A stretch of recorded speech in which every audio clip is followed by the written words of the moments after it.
Hey there, comedy fans!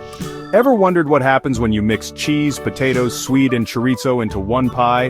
Well, buckle up, because I've got a story for you. Picture this. It's a chilly Sunday afternoon, and I'm craving comfort food. So I decide to experiment in the kitchen with a cheesy potato pie. Sounds simple enough, right? Oh, how wrong I was. First things first, I grab the potatoes. Now, I'm not talking about those fancy, delicate potatoes. No, I'm using the big, bulky ones you could use as weights at the gym. I peel them, chop them, and throw them into a pot of boiling water. Easy peasy. Next up, the swede. Now, I don't know if you've ever tried to peel a swede, but it's like trying to peel a rock. I'm there, wrestling with this thing, and I'm thinking, why does anyone eat this? But hey, it's part of the recipe, so I soldier on. Then comes the chorizo. Ah, chorizo, the spicy, delicious hero of our dish. I slice it up and toss it into a pan. The kitchen starts to smell amazing, and for a moment I think, maybe I can pull this off. Now, for the cheese. I'm a cheese lover, so naturally I go a bit overboard. I've got cheddar, mozzarella, and a bit of Parmesan.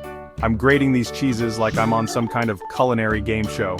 With all the ingredients prepped, it's assembly time. I layer the mashed potatoes, the swede, the chorizo, and a generous amount of cheese. It's looking good, folks. I pop it in the oven, and wait. Now you'd think this is where things calm down, right?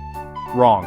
I hear a strange noise coming from the oven. I open the door and to my horror, the pie is oozing cheese like a volcano. It's everywhere.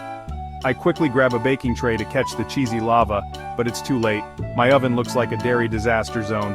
At this point I'm laughing hysterically because really what else can you do? Finally, the pie is done. It looks a bit, well, let's just say it's rustic.